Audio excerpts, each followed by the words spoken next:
आगे बढ़ेंगे और अब बात करेंगे तौकीर रजा की, जो अक्सर अपने विवादों की वजह से सुर्खियां बटोरते रहते हैं और एक बार फिर से अपने बड़बोलेपन की वजह से वो निशाने पर आ गए हैं। संघ को लेकर उन्होंने ऐसा बयान दिया जिसकी वजह से लगातार घमासान देखने को मिल रहा है। लेकिन इस बीच तौकीर रजा जो वक्फ संशोधन बिल के खिलाफ मुसलमानों को सड़कों पर उतारना चाहते हैं और इसे लेकर सिया और सुन्नी की बैठक भी हुई।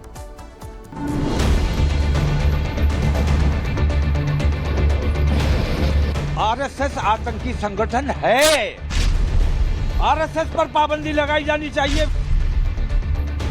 सुनो तौकीर मियां, अपना चश्मा जरा चेंज करवा लो, नहीं हो सके तो नंबर ही बढ़वा लो, क्योंकि आपको वो दिखाई नहीं देता जो दिखना चाहिए। क्योंकि जब आपदा आती है तो आरएसएस के लोग ग्राउंड पर होते हैं, किसी की मदद करनी हो तो आरएसएस वाले पहले जाते हैं। संस्कृति हो, धर्म हो या फिर विरासत, जिसे भी बचाने की बात आती है तो वहाँ संघ खड़ा होता है। लेकिन मौलाना तौकीर के सियासी चश्मे में वही आरएसएस आतंकी दिखता है। आरएसएस आतंकी संगठन है, बताया क्या है? मैं अल्लाह ऐलान कह रहा हूँ। आरएसएस पर पाबंदी लगाई जानी चाहिए, विश्व हिंदू परिषद पे पाबंदी लगाई जानी चाहिए, बजरंग दल पर पाबंदी लगाई जानी चाहिए। तौकीर रजा का जैसे ही ये विवादित बयान सामने आया तो हंगामा हो गया। तौकीर रजा की स्वयं जांच करानी चाहिए। तौकीर रजा एक स्वयं का आतंकवादी है, देशद्रोही है। ऐसी सनातनी सभ्यता के मानने वाले तुम आतंकी संगठन बताते हो, तुम्हारी हैसियत नहीं मौलाना, तुमको भेजेंगे पाकिस्तान तुम्हारी विचारधारा के साथ। आरएसएस पर तो इस देश में पहले भी पाबंदी लग चुकी है, देश मुखालिफ सरगर्मियों में मुलव्वस होने की वजह से। तौकीर अपने बड़बोलेपन से फिर निशाने पर आ गए। लेकिन संघ पर विवादित बयान देने वाले तौकीर वक्फ संशोधन बिल के खिलाफ मुसलमानों को सड़क पर उतारना चाहते हैं। इसको लेकर शिया सुन्नी मुस्लिमों की बैठक हुई, वहीं पर यह खाका तैयार हुआ और संघ पर आपत्तिजनक बयान देने के साथ ही मुसलमानों को भड़काने की भी कोशिश की गई।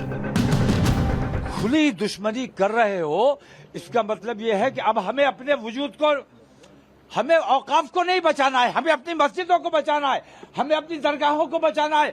जायदाद का मसला नहीं है, जमीनों का मसला नहीं है, हमारे वजूद का मसला है। इसका नाम लेते के साथ ही लोगों को समझ में आ जाता है कि ये बताता तो अपने आप को मौलाना है और काम इसका सिर्फ भड़काना है। आरएसएस आतंकी संगठन है।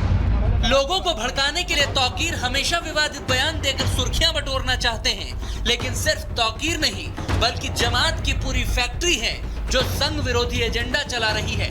प्रयागराज के एक मदरसे से आपत्तिजनक साहित्य बरामद हुआ, उसमें भी आरएसएस को आतंकी बताया गया। दिल्ली में छपे इस जिहादी साहित्य को मदरसे का प्रिंसिपल छात्रों को पढ़ाता था। यहाँ तक कि मदरसे के अंदर से नकली नोट छापने की मशीन भी बरामद हुई। लेकिन ये सब चीजें तौकीर जैसे कट्टर मौलानाओं को नजर नहीं आएगी। मौलाना तौकीर रजा जानबूझ करके इस तरह के भड़काऊ बयान देते हैं कि कैसे मीडिया में सुर्खियों में आ सकें। अगर भारतीय जनता पार्टी में जरा भी शर्म होती तो वो सबसे पहले ऐसे संगठनों पे पाबंदी लगाती। तौकीर रजा को इस तरह के नफरती भाषण से अब परहेज करना चाहिए, इससे उनका कोई फायदा नहीं होना है। संघ सियासत से दूर है तो फिर उसके नाम पर भड़काऊ पॉलिटिक्स आखिर क्यों की जा रही है? Bureau report, Republic Bharat.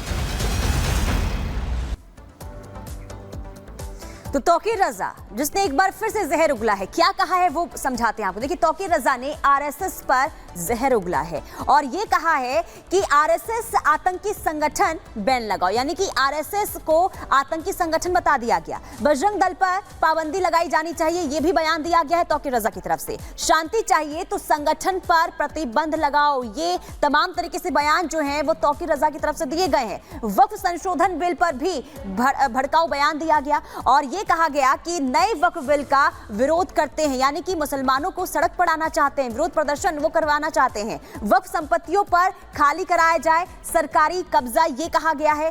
हुकूमत के दबाव में अदालत काम कर रही है। तौकीर ने दिल्ली में चेतावनी की धमकी भी दी है। तो इस तरीके से भड़काऊ बयान तौकीर रजा ने एक बार फिर से दिया है।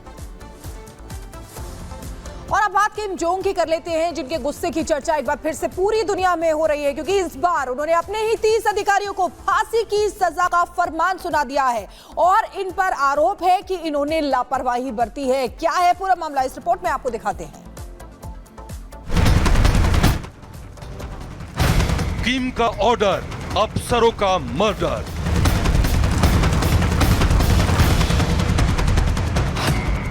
किम का गुस्सा प्रचंड, 30 अफसरों को मृत्यु दंड।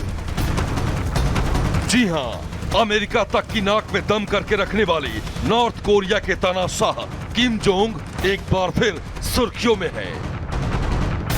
उसने एक बार फिर दुनिया को अपनी सनकी इरादों से थर्रा दिया है। किम जोंग ने एक झटके में नॉर्थ कोरिया के 30 अफसरों को मौत के फंदे पर लटका दिया है।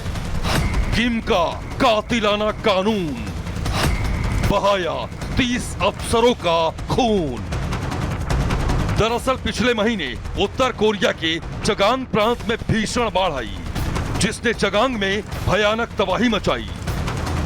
जानकारी के बता दें कि बीती रात कैंडल मार्च भी निकाला गया। बिल्कुल, देखिए 25 दिन से ज्यादा का वक्त बीत चुका है, ऐसे में लोगों का आक्रोश थमने का नाम नहीं ले रहा है। लेकिन कल कोलकाता में लोगों ने विरोध प्रदर्शन इस कदर किया कि एक बड़ा हिस्सा कोलकाता का जो है वो अंधेरे में डूब गया। दरअसल लोगों ने 1 घंटे के लिए अपने घर की बत्ती बंद कर दी थी। रिपोर्ट के जरिए आपको दिखाते हैं, जब ब्लैक आउट हुआ था कोलकाता में तो उस समय क्या तस्वीरें देखने को मिली थी।